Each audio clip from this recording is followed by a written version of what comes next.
Today, I'm debunking the biggest myth about running shoes and showing you how to save.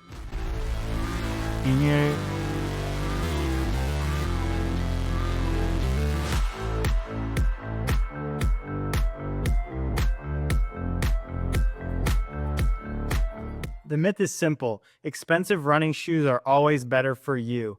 Today, there are so many new shoes that are coming out that are exciting. The price point is high, the technology is new, the colors and all the things capture your attention. They get you on, into the cart and you're about to press, checkout, or you're going to the store to put them on and try them out. We're so tempted by the overwhelming new technology of shoes. And while those things are awesome, they're exciting, they bring the price point of the shoe up. We're often caught in the trap of thinking that the expensive shoe is automatically going to boost our training, make us a better runner, or be the shoe for us.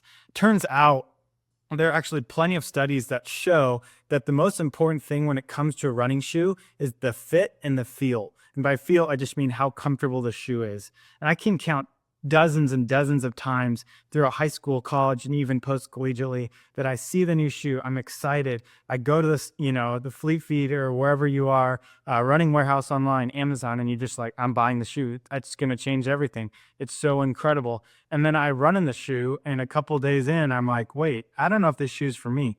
Maybe it's a max cushion. It has a bunch of cool bells and whistles. But the reality is if the shoe doesn't fit well, and it can be your size and still not fit well, or if it's not comfortable, the shoe's just not going to work out well, regardless of how expensive it is, regardless of how much technology there is. And so what I'm going to do now is just touch on 3 different studies that show that just because the shoe is expensive does not mean it's automatically better for you. So the first study I want to highlight is a 2015 study from the British Journal of Sports Medicine, in which they took 100 runners and they found no difference or link between the expense of the shoe, how much it cost, and the rate of injury. So often we find a shoe, it's new, it's exciting, it's got a ton of new technology, bells and whistles, and we just think that's going to cure all our problems. We're going to run faster, our injuries are going to go away. It's just going to make running that much better. And this study took 100 runners and found that that's not necessarily the case. He found that regardless of how cushioned the shoe is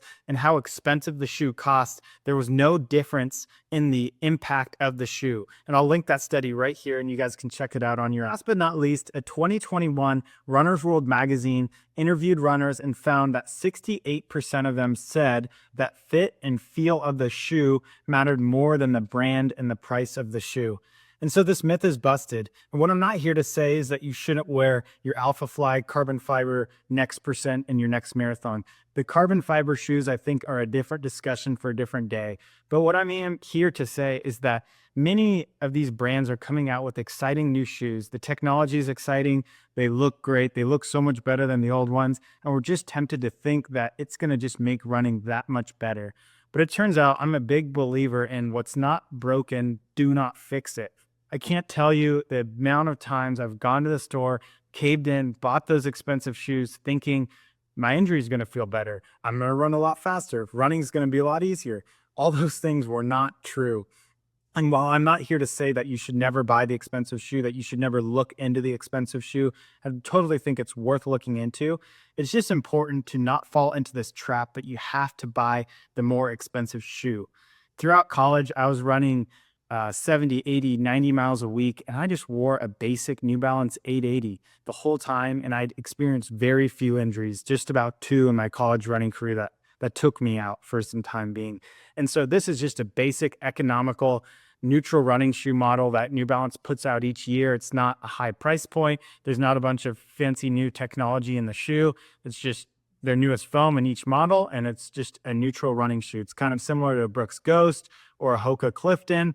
These are kind of the basic economical models. And so Brooks and New Balance, Asics, all of these brands are bringing out awesome new shoes, neutral running shoes with awesome new technology. Well, I'm not saying don't go and look at those shoes. What I am just saying is don't believe the myth that the expensive shoe is going to fix everything. In past videos, I've talked about don't major in the minors. And this is a big major in the minors, right? We get so infatuated, we get so enamored by how exciting, how good looking a shoe is. And we just automatically think, we got to do it. It's going to fix things. And the reality is some of these studies show that that's not necessarily the case. So I hope that myth is busted. I'd love to hear your feedback in the comments. This is just coming from someone that's ran in high school and college and beyond, probably logged upwards of close to 30,000 miles in my legs. And I find myself going back to the store and finding the shoe that fits best and that is most comfortable on my foot, not necessarily the brand, not necessarily the price. And so I appreciate you guys tuning into this quick video, myth busting that expensive shoes are always the better shoe to wear in training. I hope this is valuable to you guys. Please like, subscribe, connect in the comments. I'd love to hear your feedback. Mira.